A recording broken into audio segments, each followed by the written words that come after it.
सर्वप्रथम आपल्या शाळेचे मुख्याध्यापक आदरणीय आढाव सर यांचे खूप खूप आभार की सरांनी हा उपक्रम सुरू करण्यासाठी परवानगी दिली आणि बाकी सर्व शिक्षकांनीही मार्गदर्शन केलं, त्याबद्दल सर्वांचे सुरुवातीलाच आभार मानतो. विद्यार्थी मित्रांनो, हा जो उपक्रम आहे बुद्धिमंथन, यामध्ये असा विषय जो 2 ते 3 मिनिटात तुमच्यासमोर मांडणार आहे. विद्यार्थी मित्रांनो, असं म्हटलं जातं की पैसा हा देव नाही, परंतु देवापेक्षा कमीही नाही.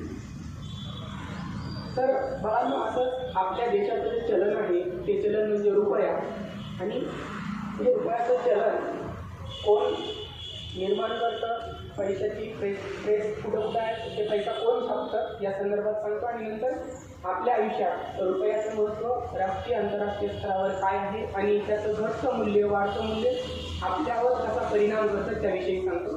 तर विद्यार्थी मित्रांनो, सर्वप्रथम 1 रुपयाची नोट जी असते ती नोट भारत सरकार प्रकाशित करत असते किंवा भारत सरकार छापते. त्यानंतर वेळोवेळी ज्या महापुरुषांच्या जयंत्या असतात, म्हणजे 150 वर्ष झालं, 100 वर्ष झालं, 125 वर्ष झालं, तर अशा वेळेला त्या महापुरुषांच्या त्यांच्या कार्याचा गौरव म्हणून भारत सरकारच नाणे छापत असतं.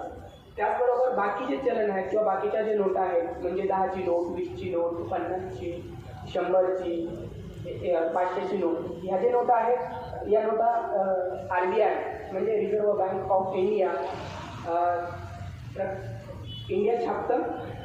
त्यानंतर विद्यार्थी मित्रांनो, बघा, आपल्याला माहिती नाही की रुपया डॉलरच्या तुलनेत काय असतं, किंवा रुपयाची डॉलरची तुलना का केली जाते, किंवा युरो असते, किंवा जगातले कोणत्याही राष्ट्राचे जे पैसे आहेत त्या पैशाशी भारताची तुलना का केली जाते. तर बाळांनो, जेव्हा कोणतंही राष्ट्र सर्वसंपन्न नसतं, त्या राष्ट्राला भौगोलिक पार्श्वभूमी असते, राजकीय सामाजिक पार्श्वभूमी असते, आणि अशा वेळी त्या देशाला इतर राष्ट्रांवर किंवा इतर भौगोलिक प्रदेशावर आपल्या गरजा पूर्ण करण्यासाठी अवलंबून राहावं लागतं.